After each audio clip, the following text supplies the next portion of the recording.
በስመ አብ ወወልድ ወመንፈስ ቅዱስ አሃዱ አምላክ አሜን። በመላው ዓለም ሆናችሁ ይህንን መርሐ ግብር የምትከታተሉ የእግዚአብሔር ቤተሰቦች እንደምን ሰነበታችሁ? እንደምን ቆያችሁ? አሜን። የአምላካችን የልዑል እግዚአብሔር ስሙ የከበረና የተመሰገነ ይሁንልን። እንኳን ለጌታችንና ለመድኃኒታችን ለኢየሱስ ክርስቶስ የስቅለት በዓል በሰላም አደረሳችሁ አደረሰን። ዕለተ ዓርብ በዕለተ ስቅለት ላይ የምንገኝ ሲሆን ዕለቱን በሚመለከት ደግሞ ቅዱሱን የወንጌልን ቃል የምንማማር ይሆናል። እግዚአብሔር አምላክ ማስተዋልና ጥበቡን ለሁላችንም ያድለን። በዚህ በዮሐንስ ወንጌል ምዕራፍ 19 ከቁጥር 30 ላይ ያለውን ኃይለ ቃል በምልአት እናነበዋለን። ከዚህም በኋላ ኢየሱስ አሁን ሁሉ እንደተፈጸመ አውቆ የመጽሐፍ ቃል ይፈጸም ዘንድ ተጠማሁ አለ። በዚያም ሆምጣጣ የሞላበትን ዕቃ ተቀምጦ ነበር። እነርሱም ሆምጣጣውን በሰፍነግ ሞልተው በሂሶጵም አድርገው ወደ አፉ አቀረቡለት። ኢየሱስም ሆምጣጣውን ከተቀበለ በኋላ ተፈጸመ አለ። ራሱንም አዘንብሎ ነፍሱን አሳልፎ ሰጠ ይለናል። የትምህርታችን ርዕስ የምናደርገው ተፈጸመ በሚል ርዕስ ይሆናል ማለት ነው። ከዚህም በኋላ ተፈጸመ አለ ይለናል። ተፈጸመ በሚለው ይህንን ቃል መነሻ በማድረግ በዓሉን ዕለቱን አስመልክቶ የምንማማር ይሆናል ማለት ነው። ወይቤ ተፈጸመ ኩሉ እንደሚል ያ የተፈጸመው ነገር ምንድነው የሚለውን እናየዋለን። እንግዲህ እግዚአብሔር ቤተሰቦች ይህንን ሰሞኑ ሕማማት በቅድስት ቤተ ክርስቲያን በመገኘት በመውደቅና በመነሳት እግዚኦ መሐረነ ክርስቶስ በማለት የጌታችን የመድኃኒታችን የኢየሱስ ክርስቶስን ሕማሙን፣ ስቃዩን፣ መከራውን በማሰብ ከአባቶች ጋር እየተገኘን እየሰገድን ስናሳልፈው ቆይተናል። ይህ ሰሞነ ሕማማት የእግዚአብሔር ቤተሰቦች እጅግ ብዙ ታላቅ ምስጢር ያለው ይህ ሰሞነ ሕማማት በጨለማ የተመሰለ ይህ ሰሞነ ሕማማት የእግዚአብሔር ቤተሰቦች ብዙ የምናይበት ምስጢር እንዳለው የምናየው ይሆናል ማለት ነው። የሰሞነ ሕማማት የመጨረሻው ቀን ደግሞ ዕለተ ዓርብ በስቅለቱ ፍጻሜውን የሚያገኝ ይሆናል ማለት ነው። የሕማሙ ሁሉ መጨረሻና ፍጻሜው የሆነው ዕለተ ስቅለት ስለሆነ ማለት ነው።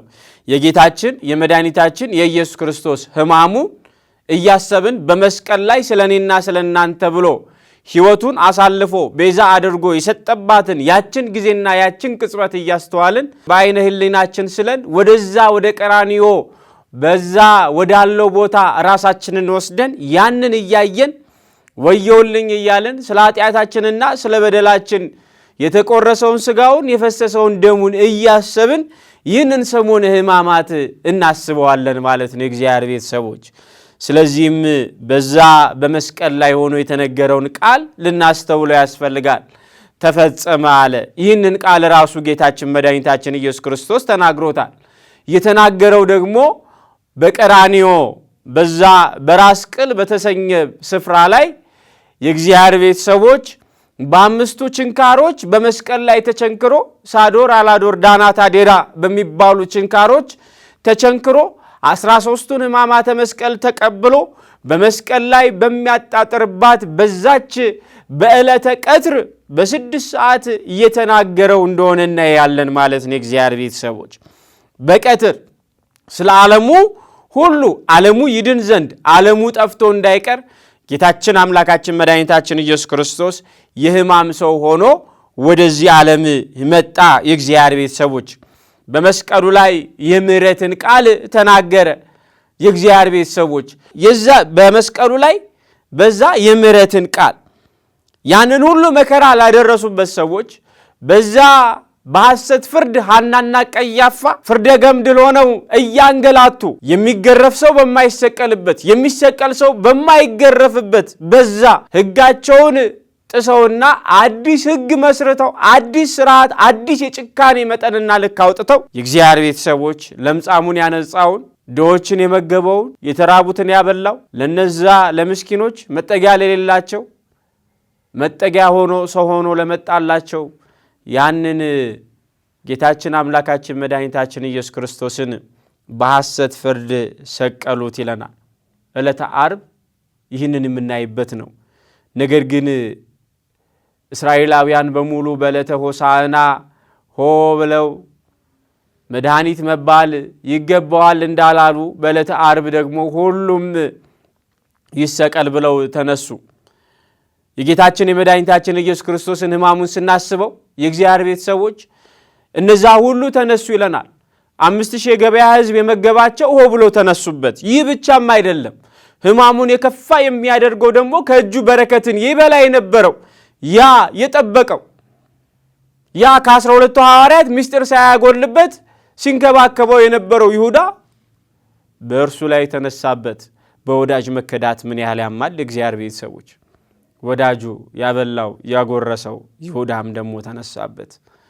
ይህ ብቻ አይደለም። የእግዚአብሔር ቤተሰቦች ሕማሙና መከራው ደግሞ ይበልጥ የከፋም ያደርገው እስከ መስቀሉ ድረስ ከሚወደው ከደቀ መዝሙሩ ከቅዱስ ዮሐንስ ከእናቱ ከቅድስት ድንግል ማርያም በስተቀር አንዳችም አልነበረም።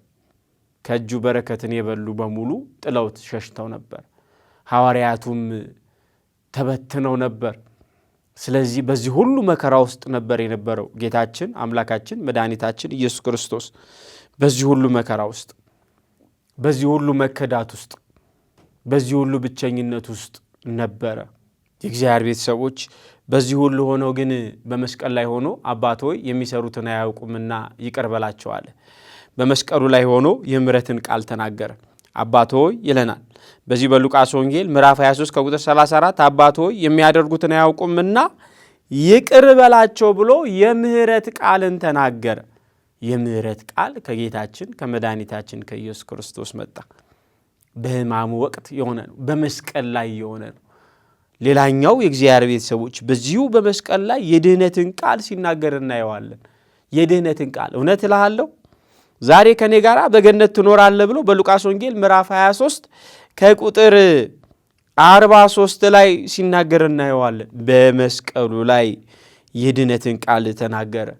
ሌላኛው ደግሞ ይህንን የፈጠረውን ዓለም ጥሎት ትቶት ዓለም በራሱ ውዥንብር እንዳይመራ የእግዚአብሔር ቤተሰቦች በዛ በመስቀሉ ላይ ሆኖ ጌታችን መድኃኒታችን ኢየሱስ ክርስቶስ ይወደው የነበረውን ደቀ መዝሙርና እናቱን ተመልክቶ በዚህ በዮሐንስ ወንጌል ምዕራፍ 19 ከቁጥር 26 ላይ እንደምናየው የእግዚአብሔር ቤተሰቦች አንቺ ሴት ሆይ እነሆ ልጅሽ፣ ከዚያም ለዮሐንስ ደግሞ እነኋት እናትህ ብሎ ለእመቤታችን ለቅድስት ድንግል ማርያም ልጅ የሆናት ዘንድ ዮሐንስን ለዮሐንስ እናት ተሆነው ዘንድ እመቤታችን ቅድስት ድንግል ማርያምን አስተሳስሮ የፍጥረት ሁሉ መመኪያ የሆነች እመቤታችን ቅድስት ድንግል ማርያም ደግሞ ለዓለሙ እናት ተሆነው ዘንድ ሰጥቶ በመስቀሉ ላይ ሲያልፍ እናየዋለን ማለት ነው።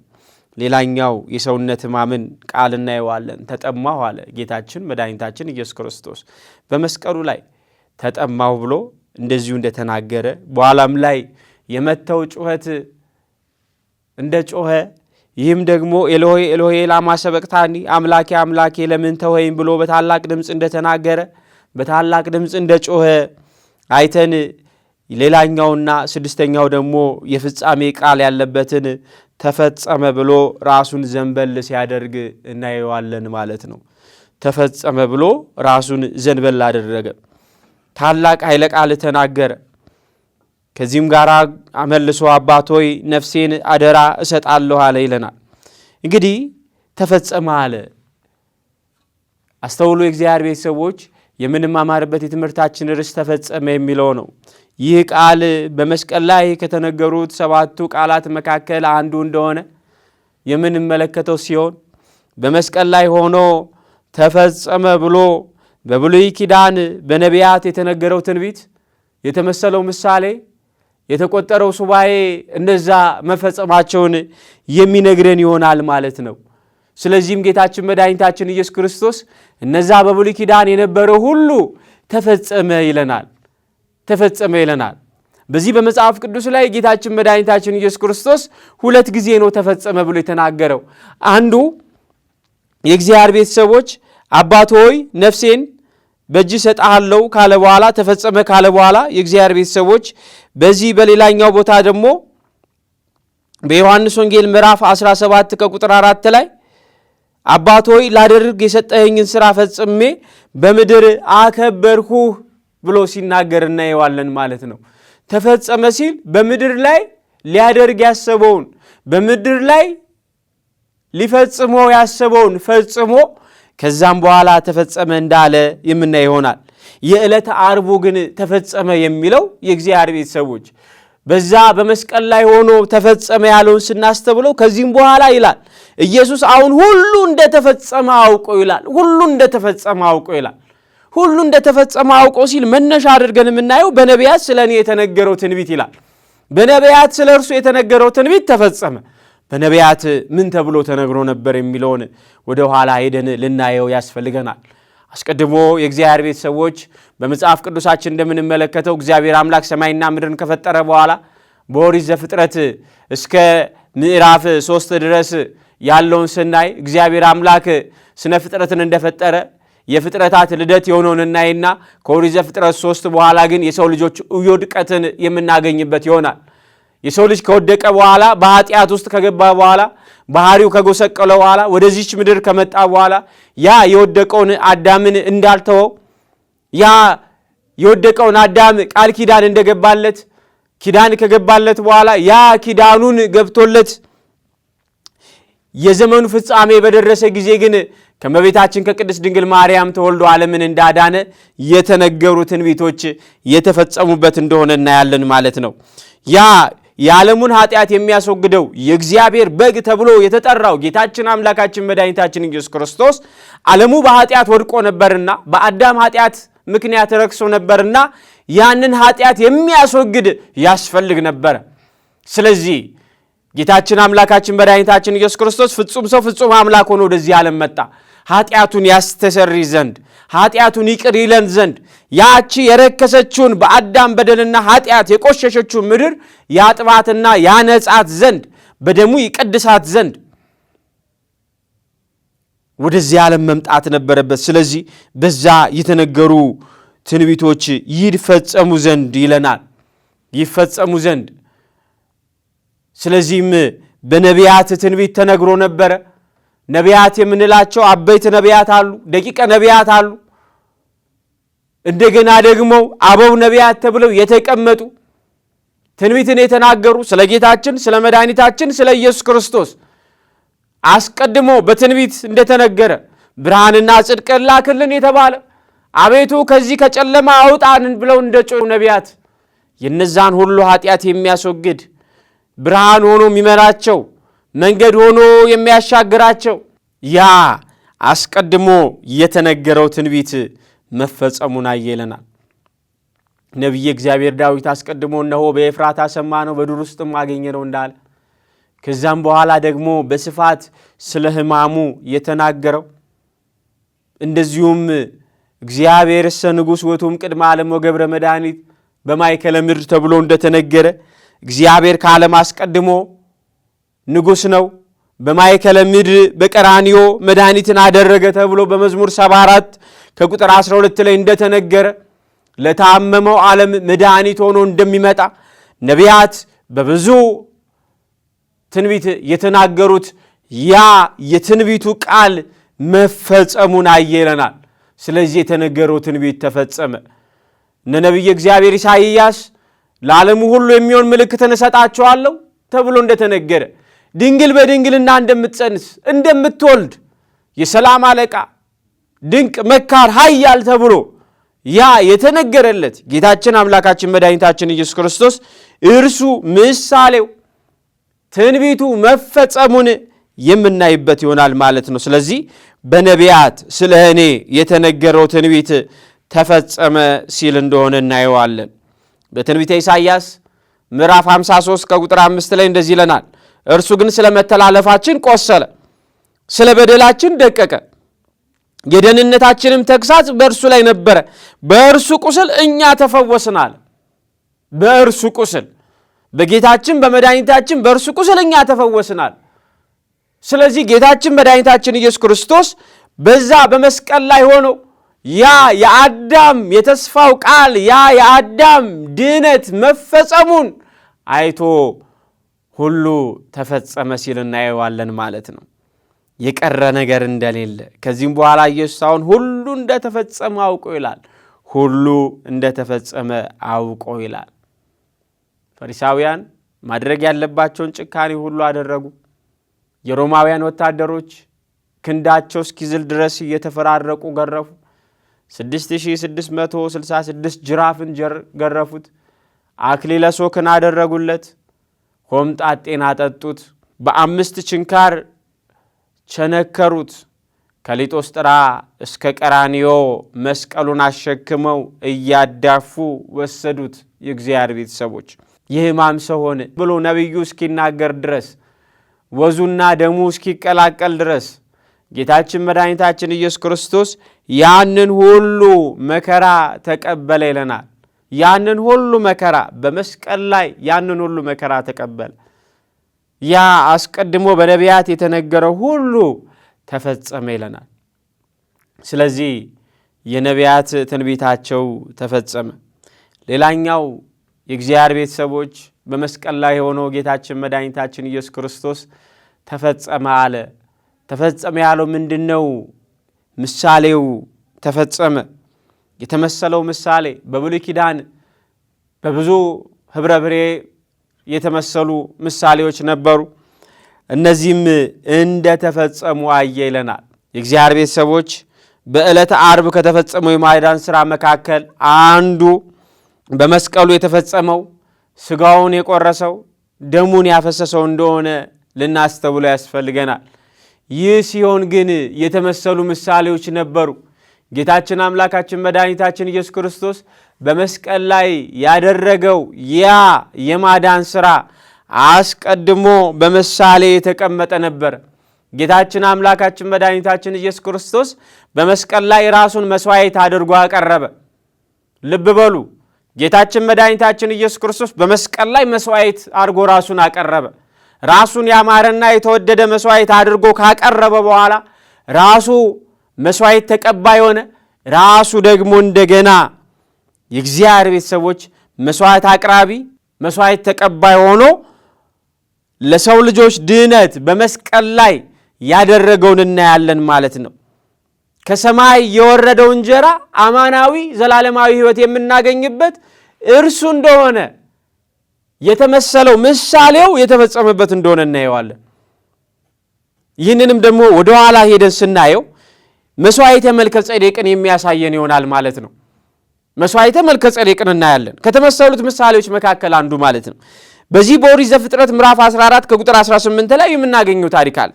የሳሌሙ ንጉሥ መልከ ጼዴቅም እንጀራንና የወይን ጠጅን አወጣ፣ እርሱም የልዑል እግዚአብሔር ካህን ነበር ይለናል። ይህንን ያደረገው ለአበብዙኃን አብርሃም ነው። አብርሃም ነገሥታቱን ድል ነስቶ በቤቱ ያሉትን ባሮች 300 የሚሆኑትን ይዘ ሄዶ አሸንፎ በተመለሰ ጊዜ አስራት በኩራቱን አወጣ ይለናል። ያኔ ካህኑ መልከ ጼዴቅ ወደ እርሱ ሊገናኘው ሄደ። ካህኑ መልከ ጼዴቅ ደግሞ የሳሌሙ ንጉሥ የእግዚአብሔር ቤተሰቦች የክርስቶስ ምሳሌ ተደርጎ እየተቀመጠ ነበር። ስለዚህም የሳሌሙ ንጉሥ መልከ ጼዴቅም እንጀራንና የወይን ጠጅን አወጣ ይለናል። እንጀራንና የወይን ጠጅን፣ ይህ ማለት በብሉይ ኪዳን የአዲስ ኪዳኑ ስርዓት ብልጭ ያለበትና የታየበት በብሉይ ኪዳን የአዲስ ኪዳን አማናዊ የክርስቶስ ሥጋና ደም ምሳሌ ሆኖ የታየበት እንደሆነ እናየዋለን ማለት ነው። ዕለተ ዓርብን ስናስብ የእግዚአብሔር ቤተሰቦች ዘላለማዊ ሕይወትን ነው የምናስበው። ዘላለማዊ ሕይወት ማለት አዳም ያጣውና የተነጠቀ የነበረው ዘላለማዊ ሕይወቱን ነው። በገነት እንዳይኖር ዘላለማዊ ሕይወቱን እንዲያጣ ምን ሆኗል? ጠላት ዲያብሎስ አሳተው። ካሳተው በኋላ ምንድን ያደረገው? አዳም በምድረ ፋይድ ወድቆ ዘላለማዊ ሕይወቱ እንዲጎሳቆልበት ነበር ያደረገው። የዘላለማዊ ሕይወቱ እንዲበላሽ ይህንን ያየ ቸሩ መድኃኔዓለም ደግሞ ራሱን መስዋዕት አድርጎ ራሱን ሰማያዊው እንጀራ አድርጎ ወደዚህ ምድር አምጥቶ ስለዚህ ይህ ምሳሌ በብሉይ ኪዳን እንደነበረ እናየዋለን። የዚህ ምሳሌ ደግሞ ካህኑ መልከ ጼዴቅ ነበረ። ካህኑ መልከ ጼዴቅ እንግዲህ ምሳሌ ተደርጎ እንደተቀመጠ እናየዋለን ማለት ነው። ይህንንም በሌላ ቦታ በሚያስረዳ መንገድ እናየዋለን። ይህ ካህኑ መልከ ጼዴቅ ጌታችን አምላካችን መድኃኒታችን ኢየሱስ ክርስቶስ በእደ ዮሐንስ ሊጠመቅ በዮርዳኖስ ባሕር በወረደ ጊዜ መጥምቀ መለኮት ቅዱስ ዮሐንስ ጌታችን መድኃኒታችን ኢየሱስ ክርስቶስን ሌሎችን በአንተ ስም አጠምቃለሁ፣ አንተን ግን በማን ስም ላጠምቅህ እችላለሁ አለው።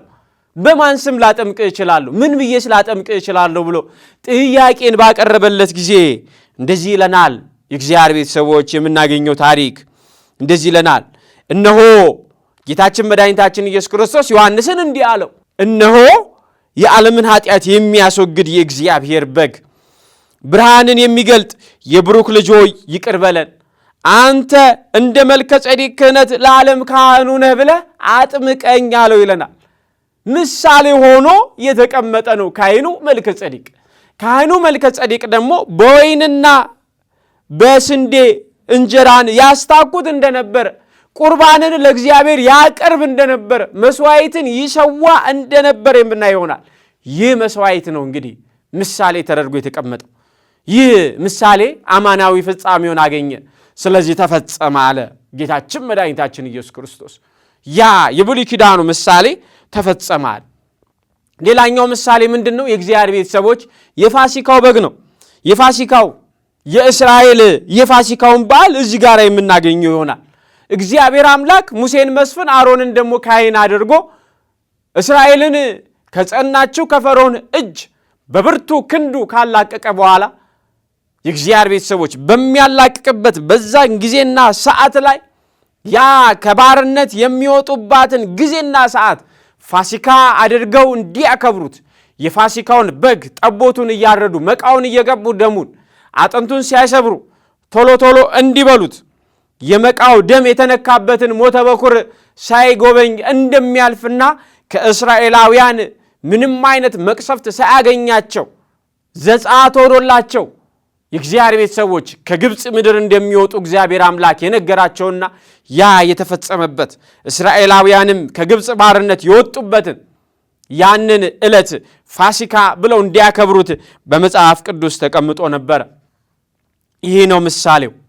እንደዚህ ይለናል በኦሪት ዘጸአት ምዕራፍ 12 ከቁጥር 11 ወገባችሁን ታጥቃችሁ ጫማችሁን በእግራችሁ በትራችሁንም በእጃችሁ አድርጋችሁ እንዲበሉት ፈጥናችሁም ትበሉታላችሁ፣ እርሱ የእግዚአብሔር ፋሲካ ነውና ይለናል። እርሱ የእግዚአብሔር ፋሲካ ነውና። ስለዚህ ያ ፋሲካው ምሳሌ ነበረ።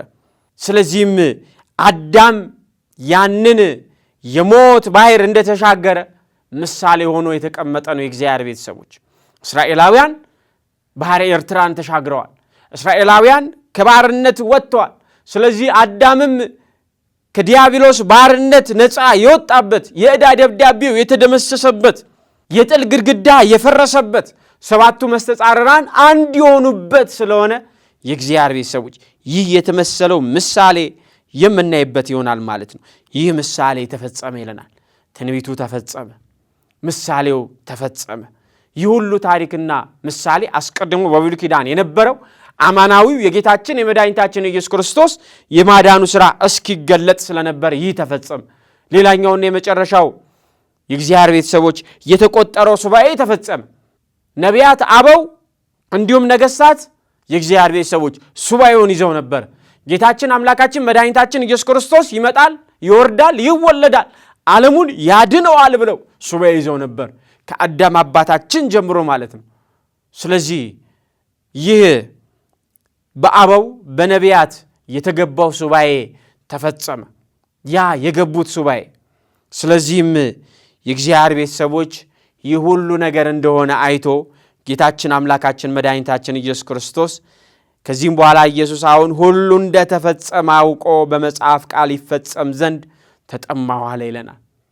የመጽሐፉ ቃል ይፈጸም ዘንድ በነቢያት የተነገረው ትንቢት ሁሉ ተፈጸመ። የመጽሐፉ ቃል ሁሉ ተፈጸመ። ሆምጣጤውንም በሰፍነግ ሞልተው በሂሶጵም አድርገው ወደ አፉ አቀረቡለት። ኢየሱስም ሆምጣጤውን ከተቀበለ በኋላ ተፈጸመ አለ ይለናል። ተፈጸመ ተስፋ አበው በማርያም ድንግል ወበቀራንዮ ተተክለ መድኃኒት መስቀል። በእመቤታችን በድንግል ማርያም የተስፋው ቃል ተፈጸመ። በቀራንዮ አደባባይ ላይ ለአንዴና ለመጨረሻ ጊዜ የሰው ልጅ በጥንተ በደል በጥንተ አብሶ እንዳይያዝ ጌታችን መድኃኒታችን ኢየሱስ ክርስቶስ ከርግማን ዋጅቶን በገዛ ደሙ ከኃጢአት ያዳነን ያ የተፈጸመበት እንደሆነ እናየዋለን ማለት ነው። አይሁዳውያንም ጸሐፍትና ፈሪሳውያንም አለን የሚሉትን ጭካኔ ሁሉ ፈጸሙ። ምንም የቀረ ሳይኖራቸው ያንን ሁሉ አደረጉ። ያንን ሁሉ ካየ በኋላ ተፈጸመ አለ። የእግዚአብሔር ቤተሰቦች ምድር ምላሿን ሰጠች። በሰማይ 3 ታላላቅ ታምራት ተፈጸሙ። ፀሐይ ጨለመች፣ ከዋክብት ረገፉ፣ ጨረቃ ደም ለበሰች። በምድር ደግሞ 4 ታላላቅ ታምራት ተደረጉ። የቤተ መቅደሱ መጋረጃ ለ2 ተሰነጠቀ፣ ሙታን ተነሱ፣ መቃብራት ተከፈቱ ይለናል። በሰማይም በምድር ሁሉም ተፈጸመ፣ የተነገረው ትንቢት ሁሉ። ስለዚህም ዕለተ ዓርብን ስናከብር እነዚህ ድንቅ ድንቅ ታምራቶች የተፈጸሙበት እንደሆነ ልናስተውለው ያስፈልጋል ማለት ነው። ጌታችን መድኃኒታችን ኢየሱስ ክርስቶስ ይህንን በሚመስል ፍቅር ስለወደደን ፍቅር ስቦት ወደዚህ ዓለም መጥቶ ራሱን መስዋዕት አድርጎ እንዳቀረበልን በመስቀሉ ላይ የፍቅርን የምሕረትን ቃል ሁሉ እንደተናገረ፣ ስለዚህ እኔና እናንተም የፍቅርና እንደዚሁ የይቅርታን ቃል ልንናገረው ልንኖረው ያስፈልገናል። በመስቀሉ ሰላም ተደርጓል። በመስቀሉ ፍቅር ታውጇል። በመስቀሉ ይቅርታ ተደርጓል።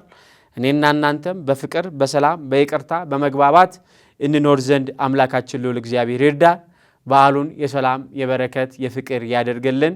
ወስብሐት ለእግዚአብሔር ወለወላዲቱ ድንግል ወለመስቀሉ ክቡር። ይቆየ